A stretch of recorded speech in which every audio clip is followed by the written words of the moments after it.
Welcome back to another episode, guys. Thanks for tuning in. Today is December 25th, so the day that I'm filming this, it is Christmas. Unfortunately, I did not hunt this morning, but I did make it out here this evening. It is about 3:15 and 48 degrees. It's the coldest evening sit that I've had all season. The wind is blowing out of the southeast at about 12 to 15 miles an hour, and it is cold. So the wind's been blowing like this all day long, and what I'm hoping for is that later in the evening the wind kind of calms down a little bit, and that gets the deer on their feet and moving. I am in Bosque County. I'm sitting over here at the spot where I shot my spike a couple weeks ago, about 3 weeks ago now.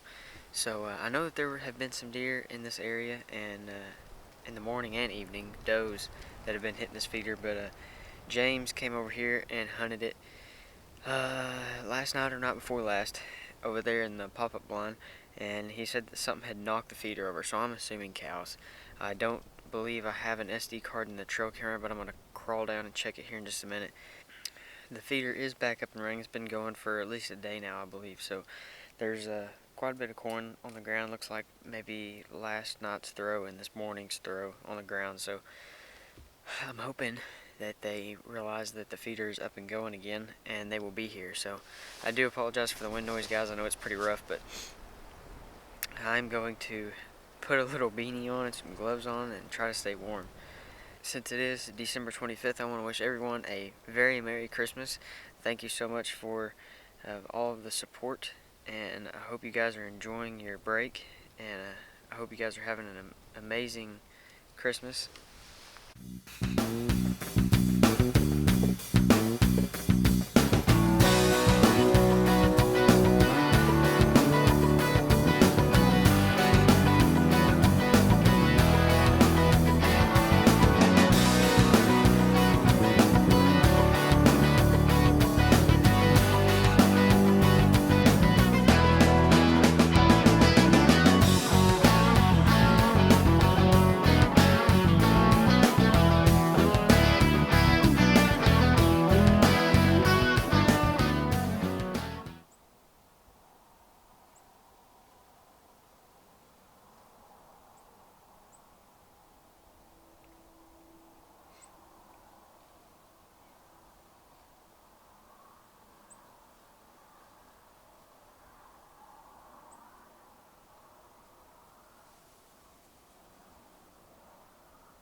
Christmas to me.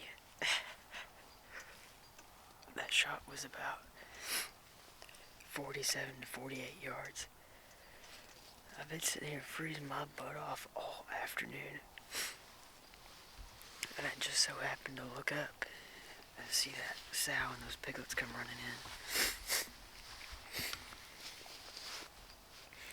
That's the group that I laid eyes on.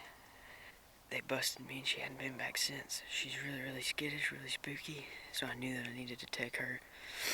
Definitely not my best shot ever, especially at that distance, but as soon as I pulled, or as soon as I shot,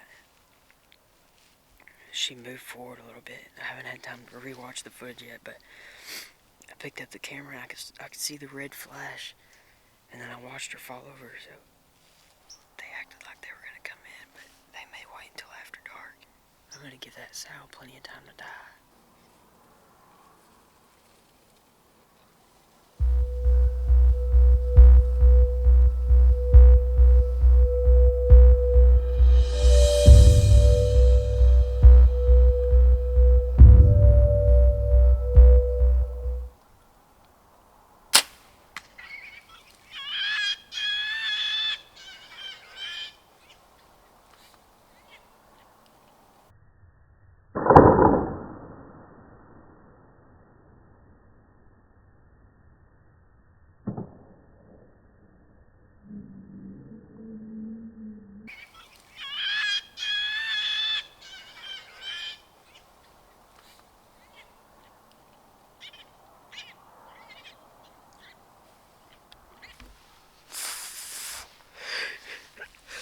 Man, that was freaking awesome. I knew that all I had to do was wait until dark, and they'd come back. And sure enough, they all came back. I got for sure one piglet laying dead out there, and then there's another piglet that ran off with the arrow. There may be 2 dead ones down there, I don't know. That's what I'm talking about. For sure 2 pigs down, possibly 3. I was aiming for the big one, but I missed a little bit low. I don't think they're gonna come back this time, but I'm gonna give them some time. I can't believe that.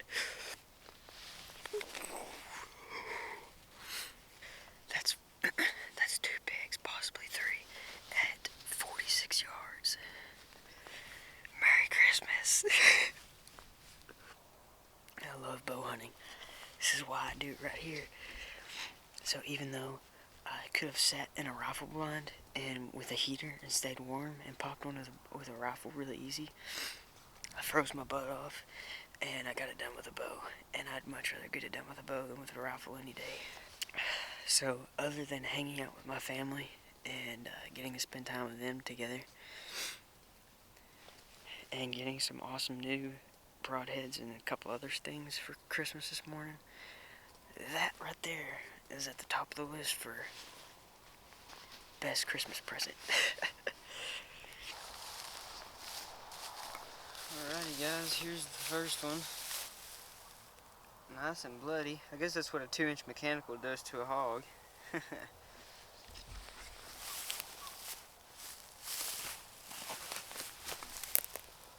Exit wound. Quartering away shot. Now that we've got that little dude recovered, we are gonna start the tracking of the biggest sow in the group. So I'm hoping that she's not too terribly far away, and I'm pretty sure, oh actually I'm like 100% sure, I saw her go down and she only ran like 60, 70 yards or so. So I've got a pretty good idea of where she's at, and I saw where she went into the woods. So we're gonna just follow along from this spot and see if we can pick up some blood. I've only gone a few yards.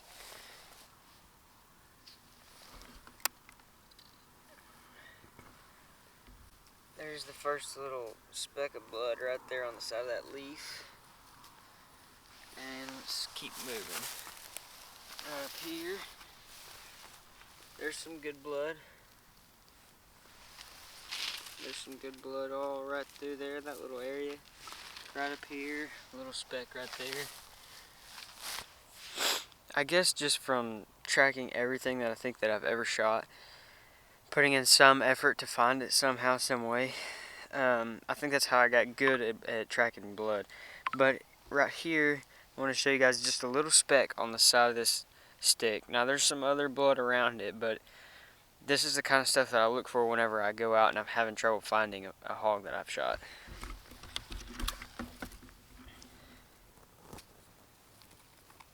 So you guys can see that bit right there, but this right here,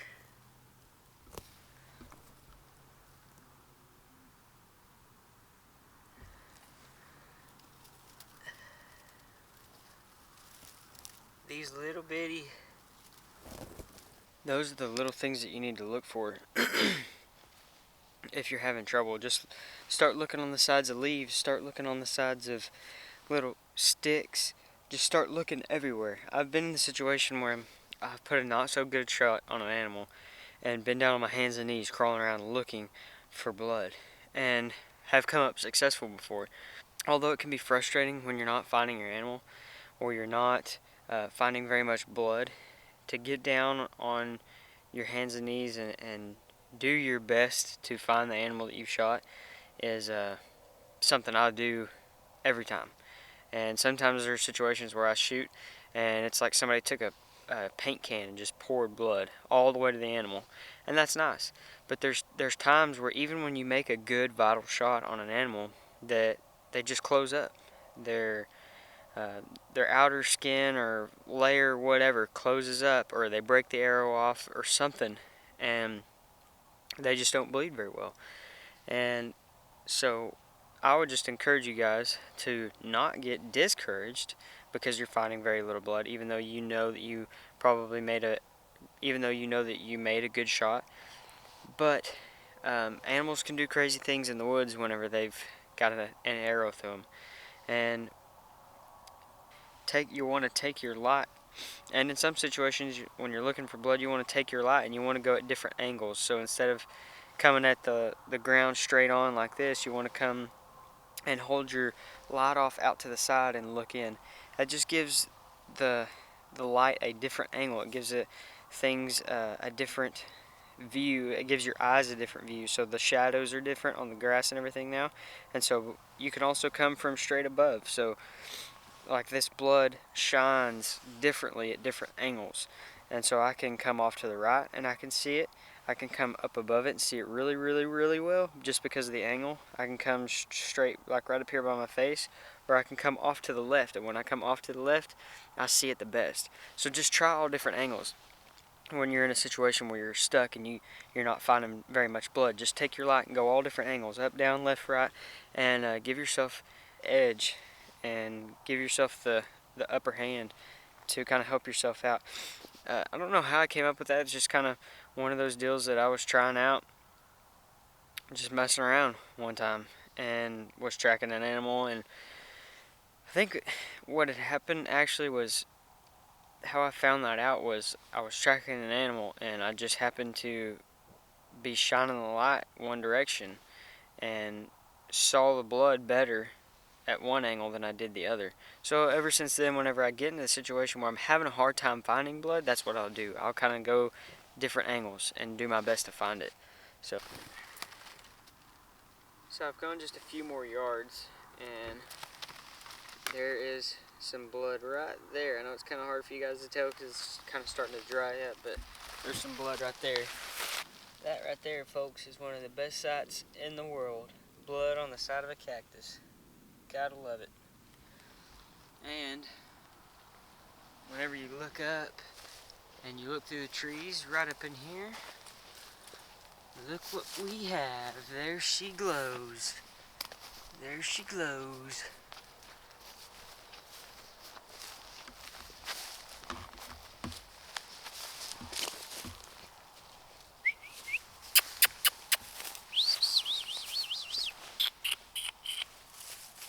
Done for. Okay, now I know this shot looks terrible, right? Well, correct, it does look terrible. But let me explain. So first of all, this was a shot at 48 yards and with a bow. And taking a shot at that distance and hitting an animal and being able to recover it in less than 70 yards is pretty freaking awesome. So, with that being said, when you take a shot at that distance, the arrow has a lot of flight time. It was in the air for quite some time, and that arrow flying through the air makes noise. I mean, something similar, whatever.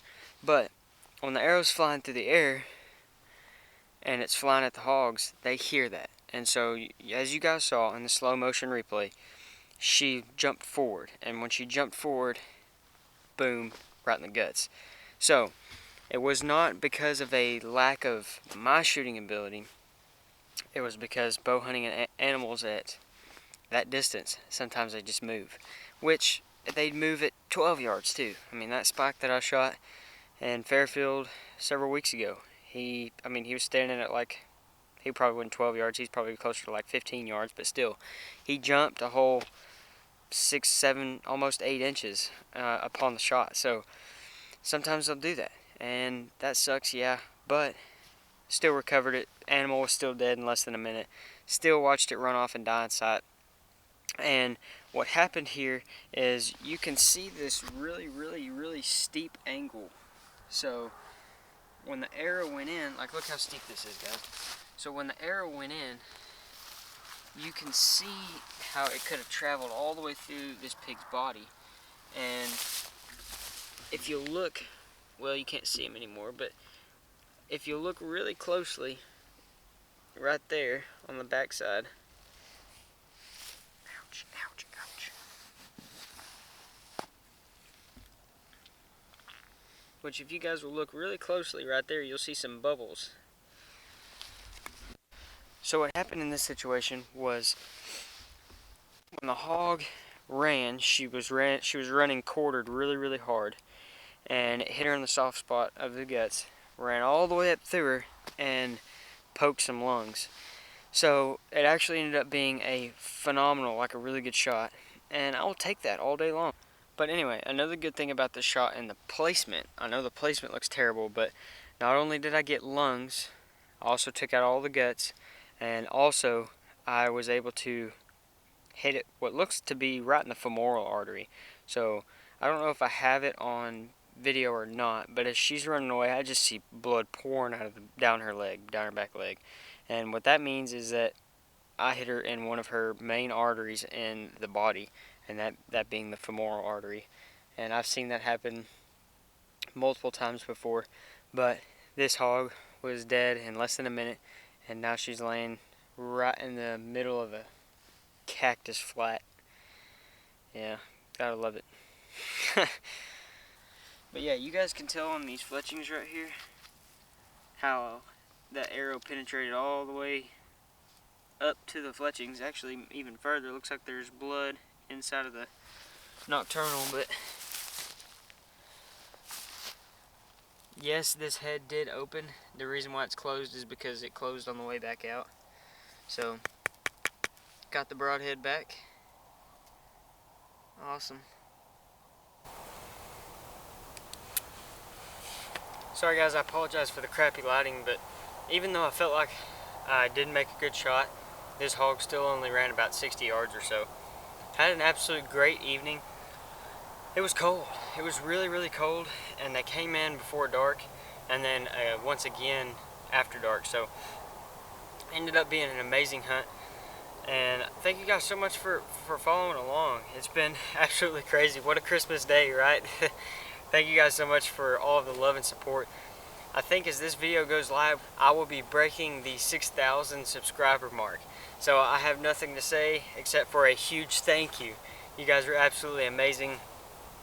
I'm so thankful for all of you guys. I'm so thankful for all of the progress and the success. And it's been so much fun, and I'm so ready to continue to bring you guys awesome new content and footage.